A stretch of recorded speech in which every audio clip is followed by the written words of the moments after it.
অনশনৰ কাৰ্যসূচী ঘোষণা কোচ ৰাজবংশী জাতীয় ছাত্ৰ সন্থাৰ 25 আগষ্টৰ পৰা বহিব অনশনত জনজাতিকৰণৰ দাবীত অনশন কৰিব সংগঠনটোৱে জনজাতিকৰণৰ নামত প্ৰবঞ্চনা কৰাৰ অভিযোগ চৰকাৰৰ বিৰুদ্ধে জনগোষ্ঠীটোক আভুৱা ভাৰী প্ৰতাৰণা কৰা বুলি ক্ষোভ উজাৰিলে সংগঠনটোৱে আমি দেখিবলৈ পাইছো যে অসম আৰু ভাৰতবৰ্ষৰ শাসন কৰা প্ৰায় প্ৰত্যেকটো ৰাজনৈতিক দলে কোচ ৰাজবংশী জনজাতিকৰণক লৈ সদায় লৰা ধেমালি কৰি আছে সদায় মিছা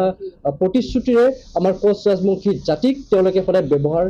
কৰি অহা পৰিলক্ষিত হৈছে অসমত 2016 চনত বিজেপি চৰকাৰ গঠন কৰিলে তাৰ পিছতো কিন্তু কোচ ৰাজবংশী জনগোষ্ঠীক বিজেপি দলটোৱে কোনো ধৰণৰ সুবিধা প্ৰদান নকৰিলে জনজাতিকৰণৰ মৰ্যাদা প্ৰদান নকৰিলে তাৰ পৰিৱৰ্তে বিভিন্ন মিছা প্ৰতিশ্ৰুতিৰে সদায় কোচ ৰাজবংশী জনগোষ্ঠীক তেওঁলোকে ঠগি অহা আমি দেখিবলৈ পাইছো তেওঁলোকে কেতিয়াবা কয় কোচ ৰাজবংশী জনগোষ্ঠীৰ জনজাতিকৰণৰ কাম 70% হৈ গ'ল কেতিয়াবা কয় 80% হৈ গ'ল আকৌ তাৰ পিছত কেতিয়াবা কয় তেওঁলোকে মাত্ৰ 50% কাম তেওঁলোকে সম্পূৰ্ণ কৰিবলৈ সক্ষম হৈছে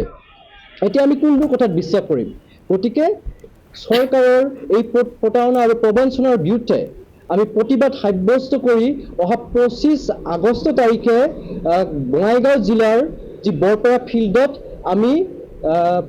72 ঘণ্টীয়া অনশনৰ কাৰ্যসূচী কোচ ৰাজবংশী জাতীয় ছাত্ৰ সন্থা কাঞ্চুৰ কেন্দ্ৰীয় সমিতিয়ে আমি আজিৰ এই প্ৰেছ মিটৰ জৰিয়তে আমি ঘোষণা